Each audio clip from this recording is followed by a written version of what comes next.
Hello students, hello and welcome to my channel True Maths। पिछली video ਦੇ ਵਿੱਚ ਆਪਾਂ ਸਲੋਪ ਇੰਟਰਸੈਪਟ ਫਾਰਮ ਹਨਾ ਕਿਸ ਤਰ੍ਹਾਂ ਰਿਡਿਊਸ ਕਰਨੀ ਹੈ ਇੱਕ ਜਰਨਲ ਫਾਰਮ ਤੋਂ ਇੱਕ ਸਟੈਂਡਰਡ ਫਾਰਮ ਉਹ ਕੀਤਾ ਸੀ। ਅੱਜ ਉਸ ਦੇ ਰਿਗਾਰਡਿੰਗ ਐਗਜ਼ਾਮਪਲਸ ਦੇਖਦੇ ਹਾਂ। ਐਗਜ਼ਾਮਪਲਸ ਨਾਲ ਹੋਰ ਵੀ ਜ਼ਿਆਦਾ ਕਲੀਅਰ ਹੋ ਜਾਏਗਾ। Find the slope and y intercept of the line 5x + 6y = 7। ठीक है, एक अपने को लाइन दी हुई है, लाइन की इक्वेशन है ये ਤੁਸੀਂ देख ही रहे हो। उस एक स्लोप फाइंड करनी है एंड y इंटरसैप्ट फाइंड करना है। तो ईजी तो ईजी मैथड नाल बच्चे इसनों सॉल्व करने की कोशिश करांगे। वैसे काफ़ी मैथड है इसनों सॉल्व करन दे, है ना। मैं तुहानूं रिडक्शन वाला ही करवाऊंगी कि किस तरह एक सिंपल जो है लाइन नूं एक जर्नल फॉर्म नूं एक स्टैंडर्ड फॉर्म दे विच करीदा है। स्टैंडर्ड फॉर्म एक कोई पर्टिकुलर फॉर्म, ठीक है। मैं पिछली वीडियो दे विच भी थोड़ा मैनूं लग्या बाद विच थोड़ा घट एक्सप्लेन हो तुहानूं कि जर्नल फॉर्म तो कोई भी हो सकती है। जिस तरह मेन तुहानूं पता ही है कि अपनी ये जर्नल फॉर्म है ax + by + c = 0, है ना। तो स्टैंडर्ड मीनस कोई ना कोई स्टैंडर्ड फॉर्म की नॉर्मल फॉर्म च कन्वर्ट करना है, वाई इंटरसैप्ट स्लोप इंटरसैप्ट फॉर्म एक्सैक्ट्रा, ठीक है। तो हुण अगर अपने को हुण इत्थे वाई इंटरसैप्ट पूछिया तो स्लोप पूछी है। स्लोप तो चलो तुसीं दस ही दोगे, है ना। स्लोप किस तरह दस देंगे, काफ़ी मैथड अपने को। y = mx + c इसनूं कन्वर्ट कर लो, मीनस इसनूं इस अकॉर्डिंग बना लो। सब तो पहला तो फर्स्ट मैथड के अकॉर्डिंग ही करते हैं, इस मैथड के अकॉर्डिंग, ताकि तुहानूं स्लोप भी फाइंड आउट करनी है। अज देखो क्वेश्चन देख के मीनस पजल नहीं होना। सब तो पहला तो उसको एनालिसिस करना है कि हाँ है कि, और आप फाइंड आउट की करना है। 5x + 6y = 7 है, y = mx + c ये अपने को मीनस इसकी सिंपल फॉर्म है। आपको पता है भी अपने को इत्थे स्लोप होंदा है, इकोदम अपने माइंड च आऊगा कि हाँ कि ये की है स्लोप है, इत्थों स्लोप फाइंड हो सकती है। तो बस फिर इसनों इस फॉर्म दे विच कर लो, कोई दिक्कत नहीं है। 6y इधर रख लो, मीनस y है। देख लिया करो कि उसी तरह बनानी है। जो x का कोफिशिएंट है वो अपने को की है स्लोप है, बट ये जो इधर आ जाएगा तो माइनस का हो जाएगा। 7 ऑलरेडी ही इधर है, ठीक है। बट इत्थे y का कोफिशिएंट की होना चाहिए, मस्ट बी 1। तो इसनों 1 बना लो, बोथ साइड 6 डिवाइड करता, ठीक है। तो हुण इस नाल कंपेयर कर दो इस इक्वेशन नूं। तो कंपेयर करन तो बाद कॉन्स्टेंट तो कुछ भी हो आपां नूं उस नाल कोई लेना देना नहीं, है ना। तो आपां नूं स्लोप चाहिदी है। स्लोप की आ गई अपनी m = -5/6, क्लीयर, ठीक है। इसे तो ही तुसी y इंटरसैप्ट भी कढ सकते हो। y का इंटरसैप्ट वो हुंदा है जो तुहानूं पता है कि 6 नाल होवे 7, मीनस जिवें पिछे मैं तुहानूं करवाया सी कि जो भी इस तरह की कोई फॉर्म होवे y(x,b) जो आप c = 0 लैना है उदो y = दी फॉर्म c दे विच आएगी, है ना। जो b 0 लैना है उदो की है ऑल लाइनस पैरेलल इस आनगियां। तो y का इंटरसैप्ट c इत्थे आ है तो तुसीं डायरैक्ट भी लिख सकते हो कि 7/6। बट इसनूं रिड्यूस मैं जान के ही जो है सैकेंड मैथड यूज कर रही हैं बच्चे इत्थे, रिड्यूस इट टू, ठीक है, इंटरसैप्ट फॉर्म एक्स इंटरसैप्ट वाई इंटरसैप्ट, ठीक है। इंटरसैप्ट फॉर्म दे विच सब तो पहले इसनूं कन्वर्ट करना सीखते हैं कि किवें करांगे। एक सिंपल जर्नल इक्वेशन दी है 5x + 6y = 7। स्लोप इंटरसैप्ट मीनस अपने को एक्स का भी इंटरसैप्ट होवे वाई का भी इंटरसैप्ट होवे, उहनूं किवें कन्वर्ट करीदा है। सब तो पहला तो इंटरसैप्ट फॉर्म लिख लो कि है x/a + y/b = 1। ये है अपने को इंटरसैप्ट फॉर्म। ए की है इंटरसैप्ट ऑफ एक्स, बी की है इंटरसैप्ट ऑफ वाई = 1, है ना। तो मीनस इत्थे की आप 1 बनाना है। 1 बनाने के लिए ज़्यादा कुछ नहीं करना पैंदा, जो भी इत्थे दिता होया राइट साइड दे विच उसनूं डिवाइड कर दो।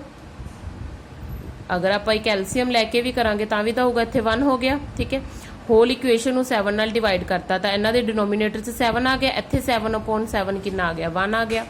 तो हुण ये है तो एक्स का जो कोफिशिएंट है, एक्स का कोफिशिएंट मीनस जो डिनोमीनेटर दे विच होंदा है, डिनोमीनेटर दे विच करन वास्ते इत्थे कोफिशिएंट की होना चाहिए 1 होना चाहिए। रिवर्स कर दो, इसनूं रिवर्स कर दिए 7/ की आ जाएगा मीनस 5 है जिहड़ा इत्थे आ जाएगा 7/5, है ना, लिख सकते हैं। प्लस y की है 7/6 = 1 लिख सकते हैं। तो होल जो है आ वाली वैल्यू की है a दी है, आ वाली सारी वैल्यू की है b दी है। तो आपको किहदा इंटरसैप्ट चाहिए, y का इंटरसैप्ट चाहिए। y का इंटरसैप्ट कितना है 7/6, b हुंदा, b दी वैल्यू कितनी है 7/6। तो मैं दोनों ही मैथड नाल तुहानूं करवाता है। मैं एक क्वेश्चन पिक किया सी कि रिड्यूस तुसीं दे सकते हो। मैं 3 क्वेश्चन पिक किए है ना। एक मैं वाई इंटरसैप्ट वाला कर लिया, एक सिंपल फॉर्म दे विच परपेंडिकुलर फॉर्म च कन्वर्ट करना, और एक सिंपल स्ट्रेट लाइन तो बना 2 पॉइंट्स तो जो है एक स्ट्रेट लाइन ड्रॉ करनी। ठीक है, ये मैं ਤੁਹਾਨੂੰ दोनों मैथड ਨਾਲ ਕਰਾਤਾ, जिस भी मैथड ਨਾਲ ਤੁਹਾਨੂੰ ਈਜ਼ੀ ਲੱਗਦਾ ਹੈ ਕਰ ਸਕਦੇ ਹੋ। ਇਹ ਨਹੀਂ ਹੈ ਬੱਚੇ ਕਿ ਇਸ ਨਾਲ y ਇੰਟਰਸੈਪਟ ਨਹੀਂ ਆਏਗਾ, ਨਹੀਂ ਦੇਖੋ ਇਹ ਵੀ ਆ ਗਿਆ। ਆ y ਇੰਟਰਸੈਪਟ y ਦੀ ਹੀ ਸਲੋਪ ਹੈ ਨਾ ਆਪਣੇ ਕੋਲੇ, y mx + c, ਤਾਂ ਜੋ ਵੀ ਕਨਸਟੈਂਟ ਹੁੰਦਾ ਉਹ y ਦਾ ਹੀ ਇੰਟਰਸੈਪਟ ਹੁੰਦਾ ਹੈ। याद रखना है, जो भी कांस्टेंट c की वैल्यू आएगी वो y का इंटरसैप्ट ही होंगे। तो इतने 7/6 कोई वैसे ही नहीं कि ये मैच हो गया, तो ये की है y का इंटरसैप्ट है। ठीक है, क्लीयर। तो इतों भी तुसी इंटरसैप्ट, अच्छा अगर किसी को नहीं मुश्किल लगता है तो किस तरह आएगा, तो उसको इंटरसैप्ट फॉर्म हैगी अपने को, उसको उस विच रिड्यूस कर लो, तो ए भी इंटरसैप्ट फाइंड आउट कर लो, इस जिसका भी पूछे है उसका फाइंड कर सकते हो। क्लीयर। ठीक है, चलते हैं नैक्सट क्वेश्चन पे। Reduce x + y - 2 = 0 to the perpendicular form and find p। p की है अपने को परपेंडिकुलर डिस्टेंस है, तो आप परपेंडिकुलर डिस्टेंस जो है फाइंड करना है। एक मिनट, पेज काफ़ी तंग कर रहे हैं। हाँ जी, एग्जाम्पल सैकेंड इत्थे करते हैं। पिछली जो आप नॉर्मल ते परपेंडिकुलर फॉर्म कीतियां सी उस विच तुसीं देखिया कि की हुंदी है x cos alpha + y sin alpha = p, है ना। ये हुंदी है अपने कोले परपेंडिकुलर फॉर्म। तो ये की है p की है परपेंडिकुलर डिस्टेंस है इत्थे, ये भी आप फाइंड करना है। तो x + y = 2, ये तो बिल्कुल ही है ना कोस अल्फा का तो कोई नाम ही नहीं है इत्थे, तो किवें करांगे फिर इसनूं।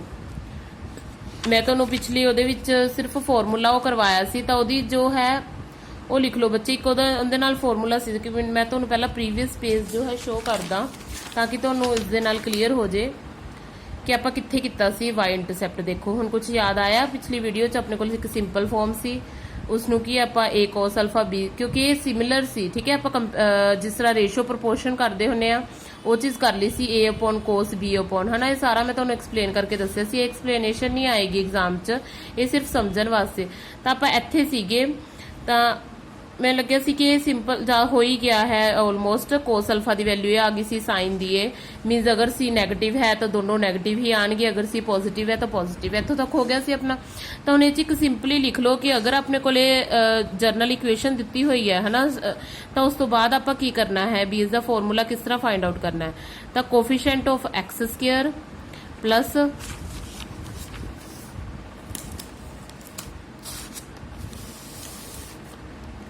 Coefficient of x² plus coefficient of y² दा रूट।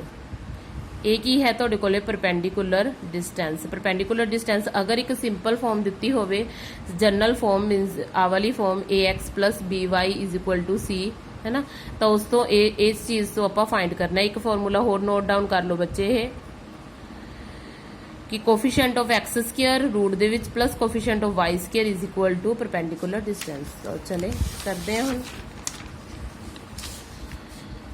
हाँ, हुण इत्थे की है, इसनूं थोड़ा जा सैट कर लिए इक्वेशन। हाँ, हुण ये उस दे अकॉर्डिंग बन गई। तो हुण अपने कोल इत्थे कोफिशिएंट ऑफ x कितना है 1 एंड कोफिशिएंट ऑफ y भी कितना है 1, तो आप परपेंडिकुलर डिस्टेंस फाइंड आउट कर लिए। ठीक है, कोफिशिएंट ऑफ x² मीनस 1 का स्क्वायर, कोफिशिएंट ऑफ y² मीनस 1 का स्क्वायर, तो कितना आ गया 1 + 1 = 2। तो एक ही अपने को p = √2 आ गया। एक ही अपनी परपेंडिकुलर डिस्टेंस है। हुण की आप कंपैरिजन कर सकते हैं, है ना, इसका जो है कंपैरिजन कर सकते हो तुसी। किस चीज़ नाल कंपैरिजन कंपेयर कर लो वैल्यूज़, तो अपने को की आ गई x प्लस, ठीक है, x + y जो भी = 2 सीगा अपने को। तो परपेंडिकुलर डिस्टेंस कितना आ गया 2 पुट कर सकते हैं इसकी जगह पे। नॉर्मल फॉर्म है परपेंडिकुलर फॉर्म, है ना।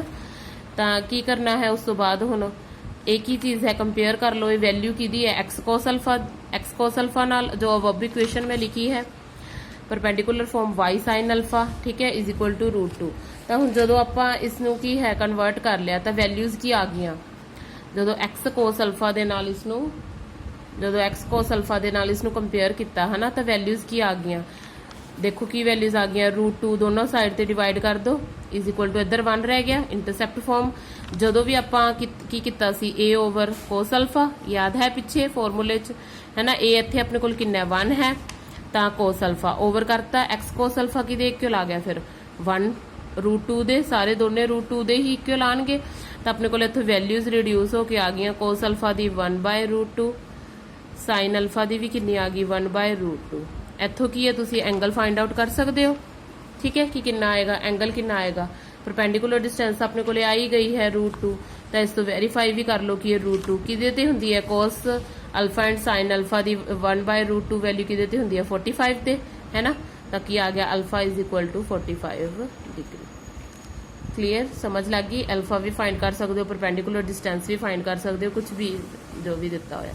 आ फॉर्मूला ध्यान विच रखो, coefficient of x square plus coefficient of y square is equal to perpendicular distance, ठीक है, समझ लग गई।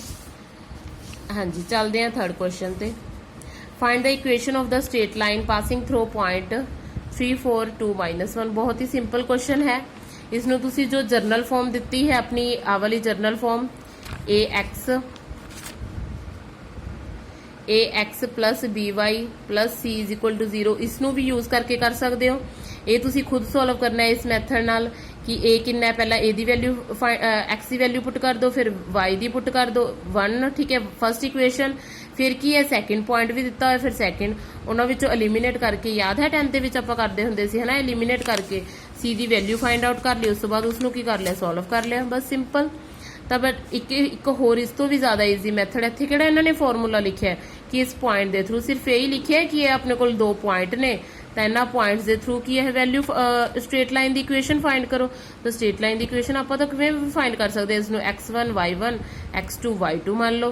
पहला तो स्लोप फाइंड कर लो, की फॉर्मूला हुंदा है, बहुत ठीक है, पहला पिछली वीडियो दे विच करवाया सी, याद होगा, y2 minus y1 upon x2 minus x1, ठीक है। तो कितना आ गया -1 -4 2 -3 -5 अपॉन -1, -1 नाल -1 कैंसल, स्लोप कितनी आ गई अपने को 5 आ गई, ठीक है। तो हुण स्लोप उस तो बाद स्ट्रेट लाइन की इक्वेशन का फॉर्मूला की है y1 minus y minus y1 slope x minus x1। तो y1 कितना से अपने को 4, स्लोप आई है 5, x की -3, ठीक है, x1 पॉइंट ते y1 पॉइंट आप कंसिडर किते ने।